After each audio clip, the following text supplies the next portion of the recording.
Okay, good morning. Now we are going to back the topic related to the differential form of the momentum equations.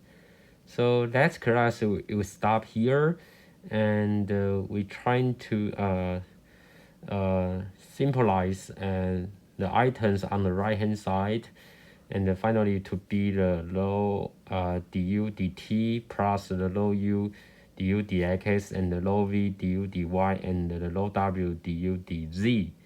And during the derivations, and then we apply the continuity equations. So this item is directly to equal 0, and then finally we only have the term showing here on the right hand side, and this is the formula showing here. And then the next one, we are trying to apply the idea for the Newton fluid. So you can see this is for the Newton fluid, and then we actually know for the Newton fluid, we can see there is a linear relationship between the shear stress and the velocity gradients. And then in here, left hand side, the items related to the shear stress. What do we have? The tau xx and the tau yx and the tau zx.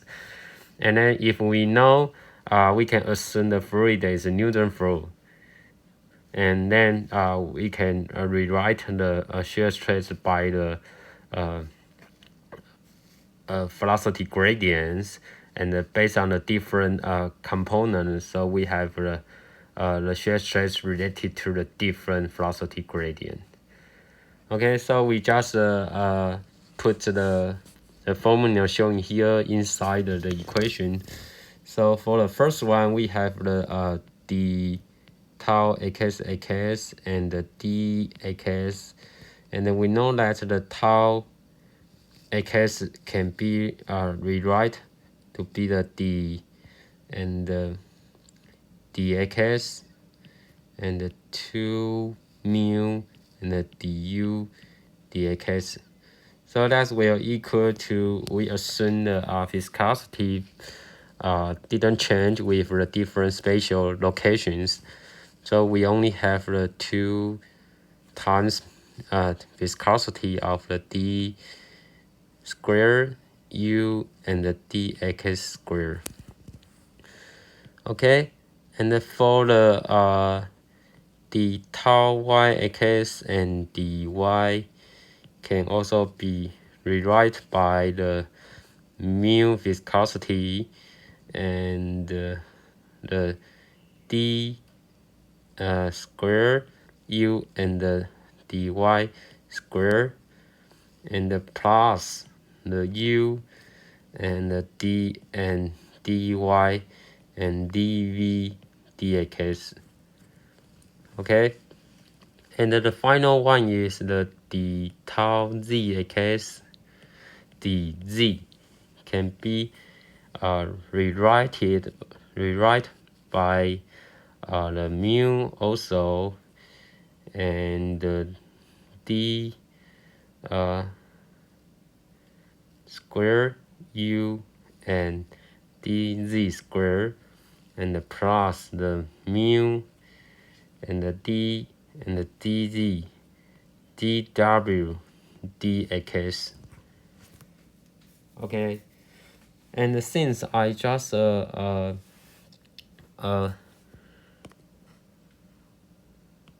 highlight the Curative theory tell us the partial differential will satisfy the exchange rule. So now we just combine all items together, so that the tau xx dx plus the d tau yx and the dy, and the plus d tau zx and the dz is equal to the mu and d square u and dx square. I just take the mu outside, and the item here we have additional d square u dy square and plus the d square u and the dz square.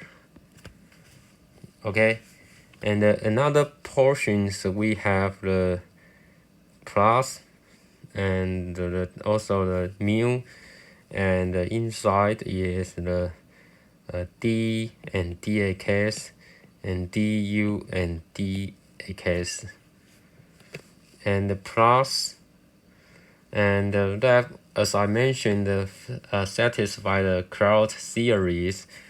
So for example, if we focus this item, and it will also equal to the d and dx and the dv dy. Okay, so we replace by the item here to be the d and dx and the dv dy, and later we have the same ideas. So we have a d and dx and the dw dz. Okay, so for here we can take the dx outside. So we rewrite the equation is equal to the mu, and here is the d square dx square plus d square u and dy square plus d square u and d z square, and keep the mu in here and take the d and dx outside. So inside we only have a du dx plus the dv dy and plus dw dz. Okay, and this item is look the similar formula to be the divergence of the velocity factors. Okay, and the idea I just highlight in here,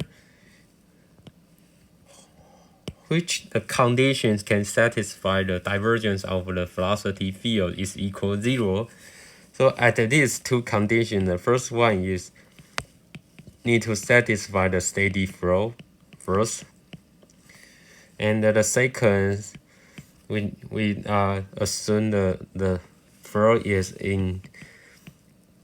incompressible flow. So if the two conditions shown here are satisfied, and then we can say that the divergence of the velocity field is equal 0. So we don't have these items. So this item we can directly cancel out. Okay, so finally we only have the items related to the formula shown here. Okay, so we can summarize all the items for the differential of the Bernoulli of the momentum equations, and we call that is the Navier-Stokes equation shown here. Okay, so the next slide, we just, because the previous slide we only focus on the directions along the AKS, and so this slide just follow the formulas along the x direction. We have additional y and the additional z directions, and then we combine all result for the three components and into the vector form. So this is the final formula. We call that the Navier-Stokes equations. So what are the physical property interpretations? In here, the first item is the body force, and the second related to the pressure gradient, so associated with the net pressure force, and the third items are the topic corresponding to viscosity effect, and we call that it is the Laplace operators for the velocity field. Okay, the second orders of the differential operation. And then the final one, well, we call that the derivative operator d in here, and this is related to the law dt, and derivative operator in here is the law d and dt, and plus the law u d dt, and plus the law v d and dy, and plus the law w d and dz. Okay, so and this is for the items related to the time.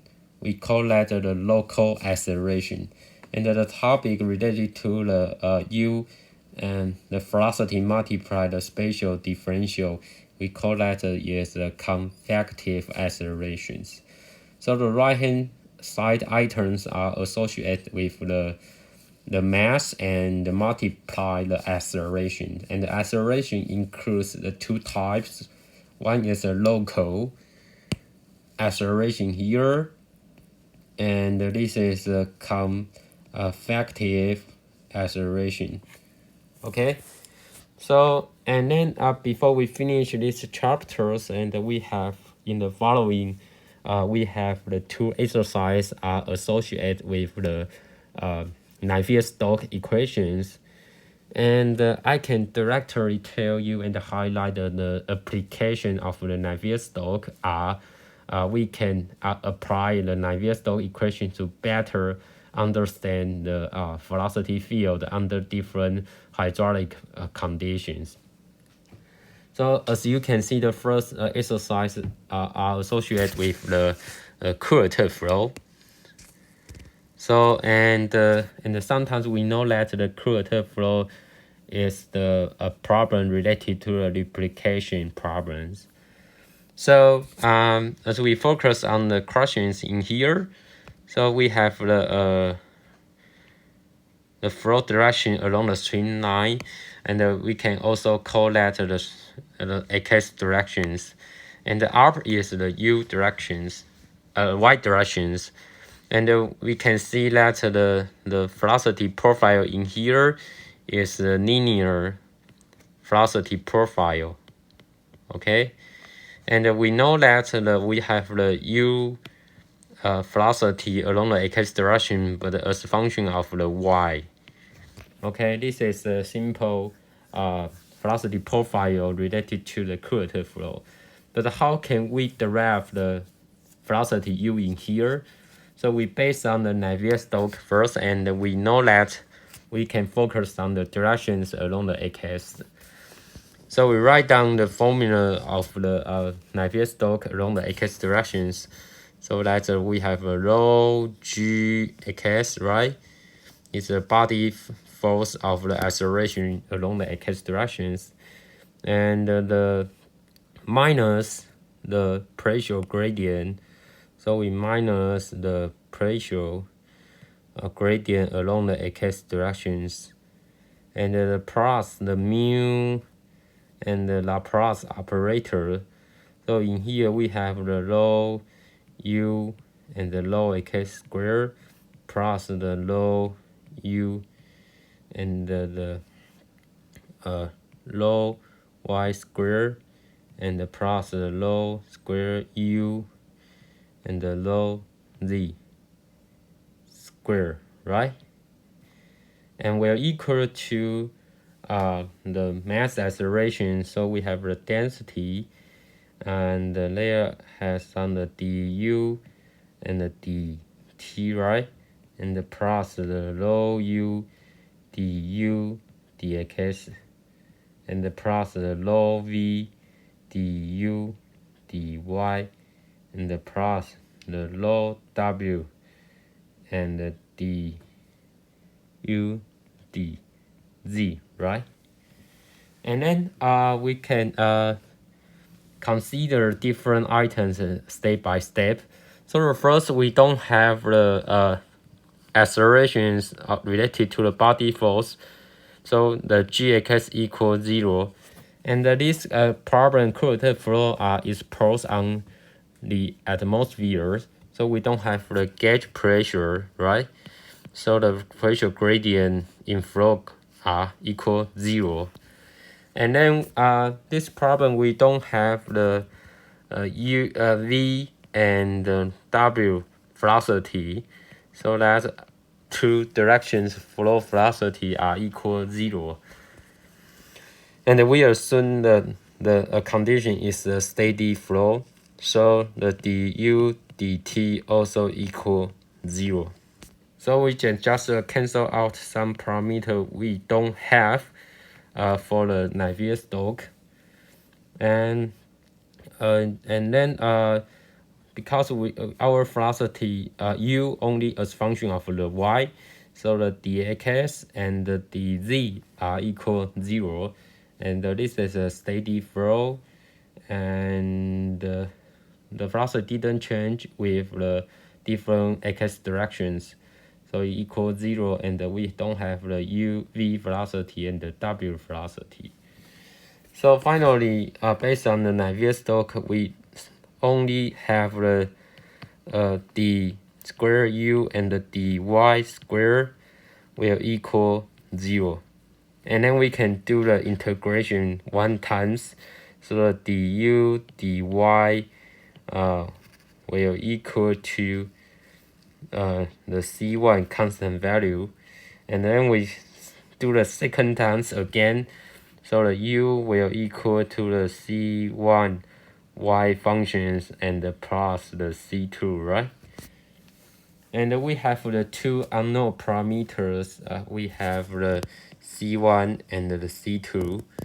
And how many boundary conditions we have? We know that the u when the y equals 0 and the u will also equal 0, right? And the y equal to capital L in here, and the u will equal to the u maxima. So we have the two boundary conditions, so we can put into the item to solve the unknown parameter c1, c2. So the y equals 0, and then we know that the velocity also equals 0, so we can conclude that the c2 is equal 0. And the second, for here, we know that the u velocity will equal to the c1, and the y is at the L locations. So the c1 will equal to the u divided the L. So finally, we know that the u velocity as function of the y is equal to the u divided the L and multiply the y. So we have the Navier-Stokes, and we have the boundary condition. So we can solve the problems based on the boundary condition to understand the velocity profile for the curative flow linear velocity profile. Okay, so this is a simple applications for the Navier-Stokes. And then we have the final exercise is related to a polysular flow. Okay, so we can rewrite our problems, and then again the problem is also along the x the straight line direction is also along the x directions. But we can say that also the straight line directions, and we have the width of the channel is the capital B. Okay, and you can see that there is the velocity profile is a nonlinear velocity profile. So again, we have the low and only discuss the directions along the x. So we have a low gx and also minus the dp pressure gradient along the x, and the plus the mu and the u square and the x square plus the du and the dy and the plus the d square and du and d square, and we only have the the low and the du dt, and the plus the low u and the du dx, plus the low v and du dy, and the low w du dz. Okay, so again, we step by step for considering each items. So again, we don't have the acceleration relating to the body force, and the gx equals 0, and because this is inner inside the channel, so we have the pressure inside the channel. So the gradient of the pressure are not equal 0. And for here, we know that the u also as function of the y, so they didn't change along the x directions, and we don't have the item for the d direction velocity gradient. And we also assume the steady flow, so the du dt is equal 0, and we don't have the du dx, and we don't have the v and the w velocity. Okay, so the items for here, finally we only have the pressure gradient along the x directions, and the plus the mu and the second differential du and the dy square will equal 0. And then we have the mu, we have the second derivative along the y directions will equal to the mu over 1 and the pressure gradient along the x directions. So we can do the integration 1 times. So we know that the du dy will equal to the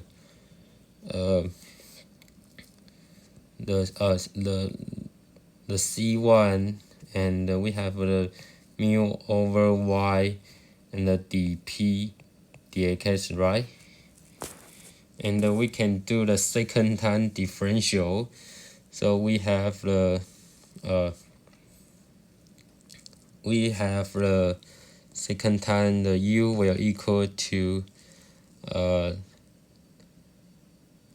the 2 over y squared, and then the mu and the dp dt, and we have the c1 unknown parameters, and then we have the c2 y functions. Okay, so what are our boundary conditions? So we have the boundary condition at the channel word. So we know that the y is equal 0, and the velocity will equal 0 again, and the y is equal to the capital B, and the u also equal to 0. So we have the two boundary conditions, and they can put the inside here and to solve the final unknown parameter of the c1 and the c2. Okay, so we can do it when the y is equal 0 and the velocity u also equal to 0, right? So and then we also have the additional condition is we know that the y if the half of the capital B, and the u will to become the u maxima. Okay, so finally we can conclude that this is the final velocity field, and we can see the items related to the cubic y in here, square power of the y, and this is the y. Okay, so that's why the velocity profile in here will have the nonlinear velocity profile.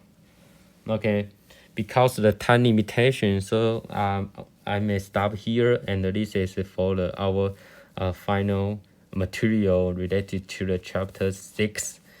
And above two exercises are related to the topic of the computational fluid dynamics. So if you are interested, and you can attend the advanced class, and the topic is the computational fluid dynamics, and you can got more detailed information about the Navier-Stokes. Okay, and then right now I would like to move to the